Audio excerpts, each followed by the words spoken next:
सरकार पर जो भ्रष्टाचार का आरोप लगा है, इसी विषय में शारदा देवी मुख्यमंत्री जी से जवाब मांग रही है। आप मेरी जुबान बंद नहीं कर पाएंगे शंभू जी। मैं सरकार से पूछना चाहती हूँ, 8,000 करोड़ रुपया जो जनता के थे सरकार के खजाने से निकले तो कहाँ गए? शारदा देवी को पार्टी से निष्कासित करवाकर मैं दूसरे विधायकों को भी ये साफ साफ संदेश देना चाहता हूं कि अगर उन्होंने भी मेरे खिलाफ जुबान खोली तो उनका हश्र यही होगा।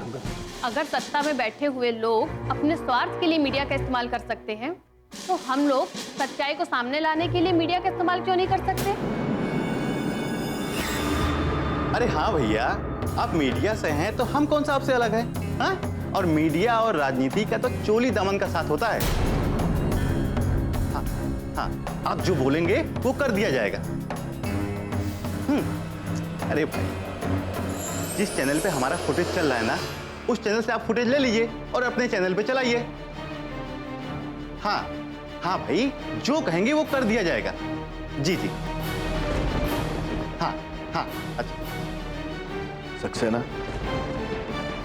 राजनीति में आने के बाद पहली बार शारदा ने मुझे इतनी बड़ी खुशी दी है। एक बात तो है सर, शारदा जी ने सीखा है तो आपसे ही, लेकिन उनके शब्दों में दम है। पापा, पापा आपको पता है अभी अभी क्या हुआ है?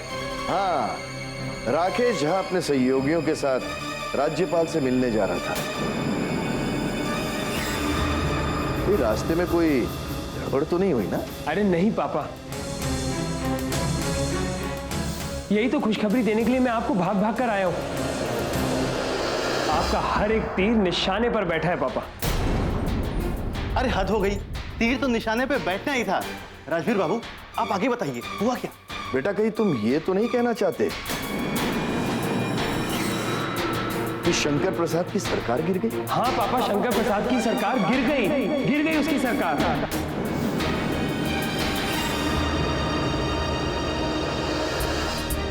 ये हुई न बात, ये हुई।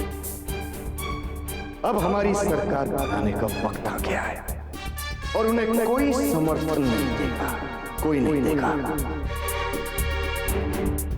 सरकार गिराने का कार्यक्रम तो सफल रहा, बस अब चुनाव की परिस्थितियां पैदा करनी है। इस राज्य में चुनाव होंगे और जल्द होंगे, और इस प्रदेश का मुख्यमंत्री बनेगा बलदेव सिंह।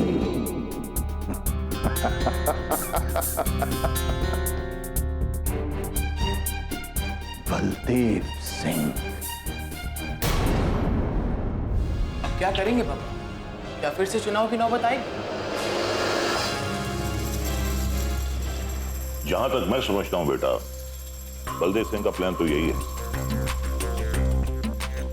कि वो अपने स्वार्थ के लिए, सत्ता पाने के लिए अपने इस प्रदेश को चुनाव में झोंक देना चाहते हैं।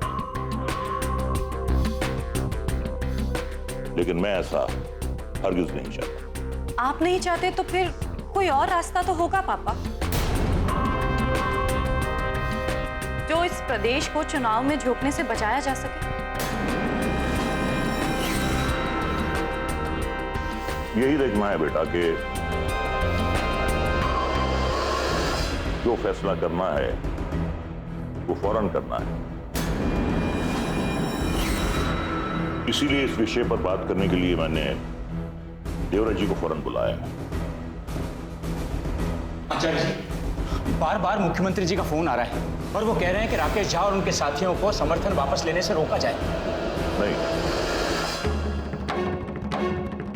वो अपना समर्थन वापस ले चुके हैं और उन्होंने समर्थन की वापसी का पत्र गवर्नर साहब को सौंप दिया। लेकिन आचार्य जी, इस मामले को हमें किसी भी तरह संभालना होगा। अगर बलदेव सिंह अपने मकसद में कामयाब हो गए तो फिर से चुनाव होंगे। अगर चुनाव हुआ तो हमारी पार्टी हार जाएगी और यह हमारे लिए बिल्कुल ठीक नहीं होगा। सरकार का भ्रष्टाचार जनता इतनी जल्दी भूलेगी नहीं।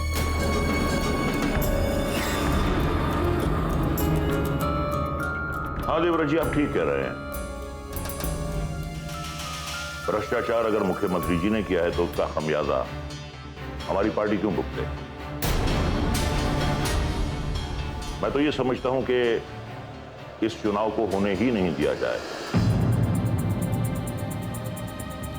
इससे हमें वक्त मिलेगा हमें अपनी पार्टी की गलतियां सुधारने। लेकिन पापा, इसके लिए तो किसी भी तरह हमको नई सरकार बनानी चाहिए। हाँ आचार्य जी, हमें किसी भी तरह सरकार बनाने की पहल करनी होगी, क्योंकि इतना तो तय है कि अब शंकर प्रसाद को मुख्यमंत्री नहीं बनाया जा सकता।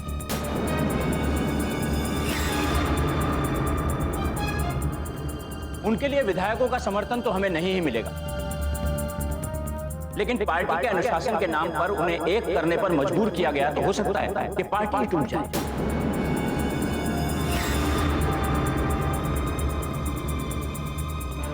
पापा, फिर आप लोग किसी और को मुख्यमंत्री घोषित कीजिए, लेकिन वो इंसान ऐसा हो जिसे सारे लोग समर्थन देना चाहें, जिसके बारे में जानकर जनता भी संतुष्ट हो। हाँ आचार्य जी, लेकिन सवाल यह है कि ऐसा कौन हो सकता है?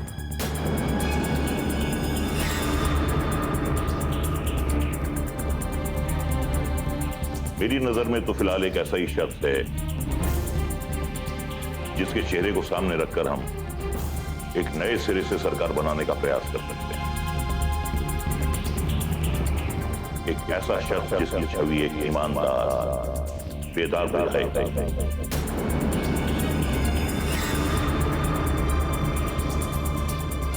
वो तो समर्थन देंगे ही जिन पर भ्रष्टाचार का आरोप लगा है, क्योंकि अपने आप को बेगुनाह साबित करने के लिए उनके पास समर्थन देने के अलावा कोई और चारा ही नहीं होगा। कौन है?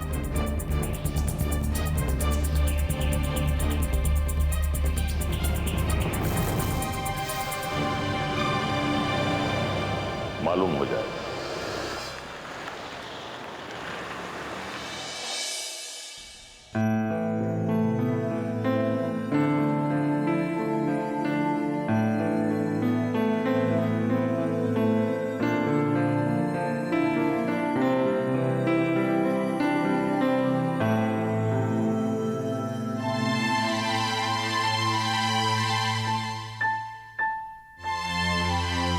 मेरी बहू रागिनी ने मेरा बहुत साथ दिया। चुनाव प्रचार में हर वक्त मेरे साथ रहती थी।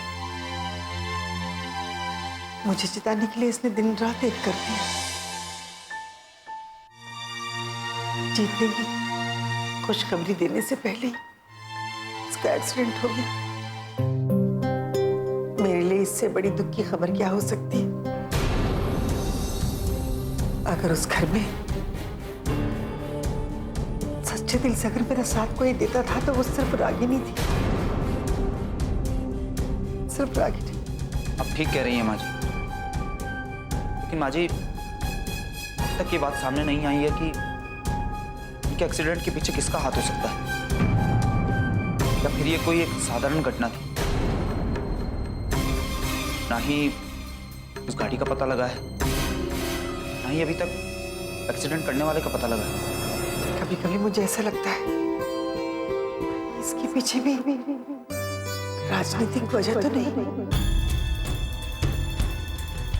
रागिनी का अचानक घर से निकलना, उसके बाद उसका एक्सीडेंट होना, ये सब एक रहस्य की ओर इशारा कर रही है। हाँ, हो सकता है माँ जी की जानबूझकर इस मामले को दबा दिया गया हो।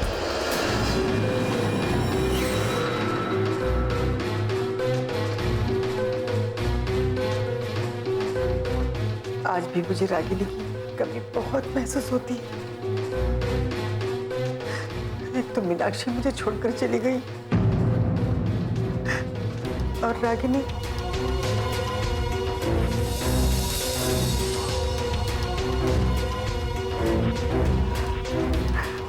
आज मेरे साथ कोई नहीं है। अगर रागिनी कोमा में नहीं होती तो ये मेरा साथ कभी नहीं छोड़ती, हमेशा मेरे साथ। आंसू बहाने से क्या फायदा माँ जी, हम तो भगवान से प्रार्थना ही कर सकते हैं कि इन्हें जल्दी से जल्दी होश आ जाए, कि जल्दी से जल्दी कोमा से बाहर आ जाएं। ये औरतों के साथ कैसे विडंबना है आदित्य। एक लड़की जिस घर में पलती है, बड़ी होती है, अपने माता पिता को, भाई बहन सबको छोड़कर एक पराये घर में आ जाती है। उसे अपना घर समझकर उसे बसाने की कोशिश करती है, लेकिन फिर भी कितनी आसानी से उसे भुलाया जाता है। रागिनी उस घर की बहू होने के नाते उस घर के हर फर्ज को निभाना चाहती थी, लेकिन आज रागिनी किसे याद है बताओ ना, बताओ आदित्य, किसे याद है? राजवीर और उसके पापा तो रागिनी को कभी कम भूल चुके हैं, क्योंकि उनके लिए सिर्फ राजनीति ही सब कुछ है। और राजवीर अपने लिए दूसरी पत्नी ले आया। अब इसे कौन पूछेगा? इसे विडंबना ही कहा जाएगा माँ जी, कि कितनी आसानी से राजवीर ने रागिनी का सारा अधिकार सोनाली को दे दिया।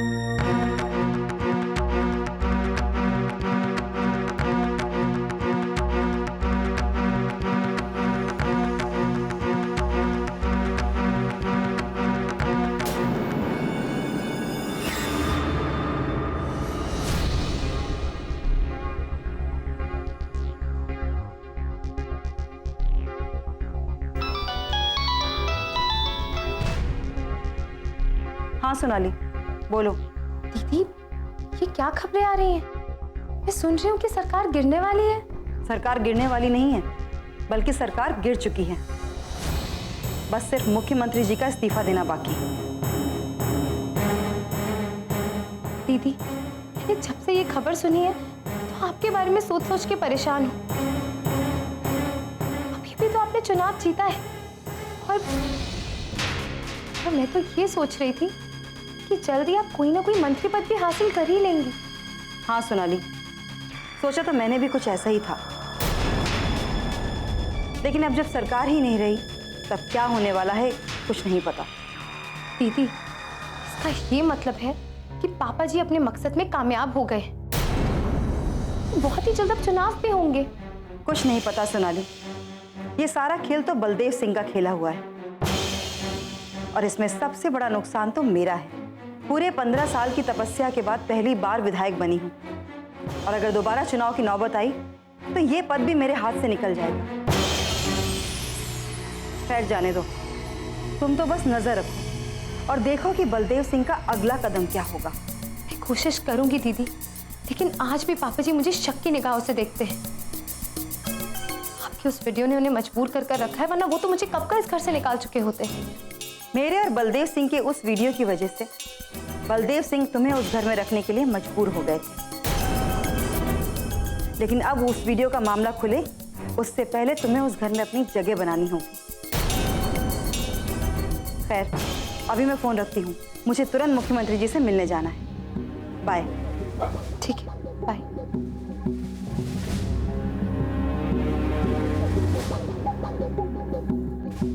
देखो, बलदेव सिंह जिस तरह से विधायकों को मजबूर कर रहे हैं, हम भी तो उन्हें मजबूर कर सकते हैं ना कि वो विधायकों को मजबूर ना करें।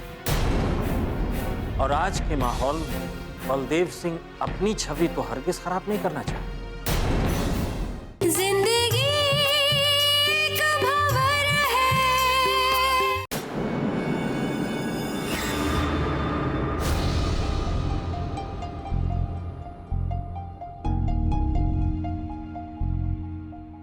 जब राजवीर ने सोनाली से शादी किया था उस वक्त मैं मजबूर थी, लेकिन राजवीर के पापा सोनाली को घर में रहने देंगे ये तो मैंने कभी सोचा भी नहीं था। क्या कहा होगा सोनाली ने? सोनाली ने तो कहा था कि उसने अपने कुछ मजबूरियां बताई थी। उसी में से एक तरीका ये भी हो सकता है जो सोनाली ने अपने लिए अपनाया था। मैं कुछ समझी नहीं प्रदीप जी, कौन सा तरीका अपनाया था सोनाली ने? हाँ प्रदीप जी, क्या कोई तरीका है जिससे उन्हें रोका जा सकता है? सरकार में शामिल तमाम विधायक ऐसे हैं जो आज उनकी मुट्ठी में हैं। और उन्हीं के कहने पर तो उन्होंने समर्थन वापस लेकर सरकार गिराई है। ये एक ऐसा वीडियो है जिससे बलदेव सिंह जी के चरित्र पर एक बहुत बड़ा सवाल खड़ा हो सकता है। क्या आप ये क्या कह रहे हैं प्रदीप जी? जी मैडम, उस वीडियो को सामने लाने की धमकी देकर ही सोनाली ने सर को मजबूर किया और बलदेव सिंह जी भी उसी वीडियो की वजह से सोनाली को घर में लाने से नहीं रोक पाए थे। इसका मतलब तो ये हुआ कि सोनाली को वो वीडियो रजनी ने ही दिया होगा। हाँ बिल्कुल,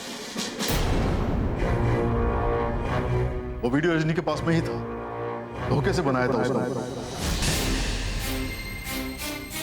और आज भी उसके पास में है। और जाहिर सी बात है कि सोनाली रजनी से मिली हुई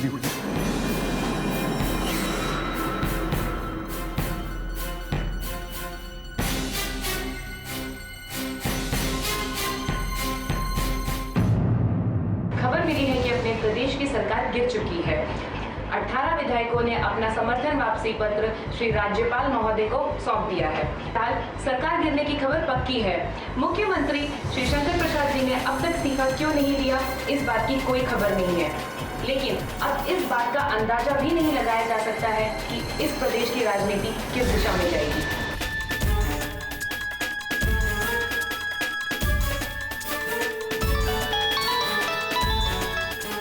हेलो, अरे भाई साहब, मैं आपसे बात नहीं करा सकता। मुख्यमंत्री जी व्यस्त हैं। नहीं, मैं अपनी तरफ से कोई भी बयान नहीं दे सकता।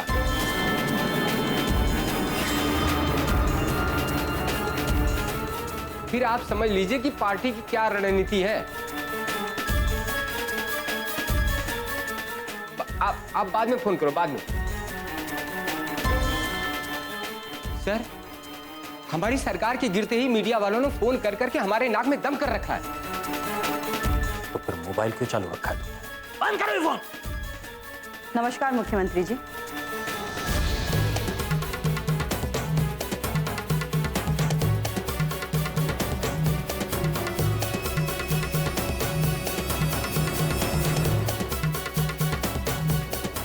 अपने आप को संभालिए मुख्यमंत्री जी। काहे का मुख्यमंत्री? कैसा मुख्यमंत्री? मुख्यमंत्री रह गया हूं क्या मैं अब? मुख्यमंत्री तो आप ही रहेंगे, लेकिन उसके लिए आपको अपने गुस्से पर काबू रखना होगा, क्योंकि राजनीति में गुस्से के लिए कोई जगह नहीं होती। अगर अपने दुश्मन को भी सबक सिखाया जाता है ना, तो मुस्कुराकर। राजनीति में गुस्सा जाहिर करना बहुत खतरनाक हो सकता है। ठीक कहती हैं आप, लेकिन अब तो कोई रास्ता ही नहीं रह गया है। इन विधायकों को समर्थन वापस लेने के लिए मजबूर करने वाले बलदेव सिंह ही हैं। क्यों रजनी, ठीक कह रहा हूं ना मैं? आप तो बलदेव सिंह को बहुत अच्छी तरह से जानती हैं कि विधायकों को मजबूर करने के लिए बलदेव सिंह के पास कितने हथकंडे हैं। हाँ, मैंने बताया तो था कि कुछ ऐसे भी विधायक हैं जिनकी अय्याशियों की वीडियो फुटेज बलदेव सिंह के पास है। इसलिए ना चाहते हुए भी वो बलदेव सिंह की बात मानने के लिए मजबूर हैं। अगर उन विधायकों की वीडियो फुटेज बलदेव सिंह के पास है, तो बलदेव सिंह का वीडियो फुटेज भी तो आपके पास है, वो जिसका आपने जिक्र किया था। हाँ, लेकिन उस वीडियो फुटेज में तो मैं खुद बलदेव सिंह के साथ हूँ। अगर वो वीडियो बाहर आया तो मेरी भी छवि खराब हो जाएगी। अरे उस वीडियो को सामने लाने के लिए कौन कह रहा? देखो, बलदेव सिंह जिस तरह से विधायकों को मजबूर कर रहे हैं, हम भी तो उन्हें मजबूर कर सकते हैं ना कि वो विधायकों को मजबूर ना करें। और आज के माहौल में बलदेव सिंह अपनी छवि तो हरगिज खराब नहीं करना चाहते। उनकी सरकार तो गिर चुकी है, लेकिन अब जो सरकार बनेगी, क्या हम दावा कर सकते हैं कि वो सरकार ईमानदार होगी? जिंदगी एक भंवर है। हाँ रजनी जी, बलदेव सिंह को मजबूर करने के लिए एक अच्छा हथियार हो सकता है। ठीक, लेकिन अब क्या हो सकता है? अब तो उन विधायकों ने समर्थन वापसी का पत्र राज्यपाल महोदय को सौंप भी दिया है। हाँ मुख्यमंत्री जी, समर्थन के वापसी के साथ ही पार्टी नई रणनीति बनाने में लग गई होगी। आचार्य जी जरूर कुछ न कुछ नई रणनीति बना रहे होंगे।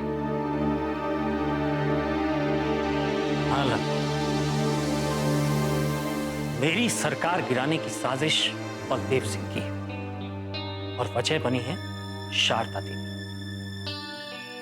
शारदा देवी की बातें मीडिया में आने की वजह से ही मामला इस कदर बिगड़ा है। शारदा देवी तो जश्न मना रही है, लेकिन अगर सरकार भी नहीं रही तो वो विधायक कहां रह पाएंगे?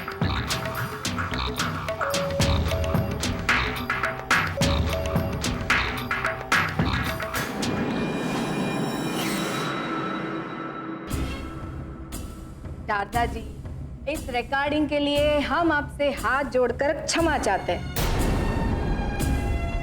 पर क्या है ना, हमका तो पहले से ही पता था इस भ्रष्टाचार के मुद्दे पर मंथन शिविर में बड़ी बड़ी बातें उठेंगी और उन बातों को दबाने की कोशिश की जाएगी। बस इसीलिए हम ई रिकॉर्डिंग का फैसला लिए। लेकिन सवाल तो यह है कि ये सब रिकॉर्डिंग करके और इस रिकॉर्डिंग को जनता के सामने लाने से ये प्रदेश को क्या फायदा होगा? फायदा ये होगा कि जनता को आंटी की सोच के बारे में पता लगा है।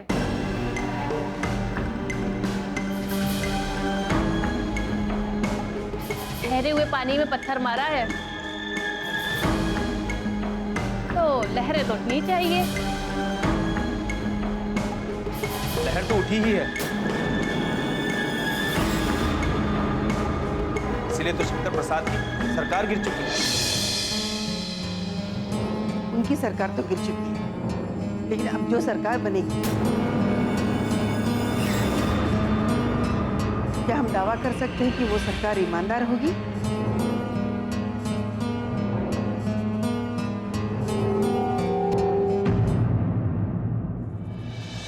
राजवीर ने गलती तो बहुत बड़ी की थी, उसकी कीमत भी इसको चुकानी होगी। फिलहाल तो पत्नी होने के नाते करवा चौथ का व्रत भी सोनाली ही रखी। मुझे खुद नहीं मालूम इस बार का करवा चौथ कैसा रहेगा। कुछ बातें कम शब्दों में भी की जा सकती हैं, क्योंकि जो सच आप समझते हैं वो सच हम भी समझते हैं। देखिए राजवीर सिंह जी, हम तो बस सिर्फ इतना जानना चाहते हैं कि अगला मुख्यमंत्री पद का उम्मीदवार कौन है। अरे जिसे बलदेव सिंह जी मुख्यमंत्री पद पर बैठाना चाहते हैं और हमें उसका समर्थन करना है।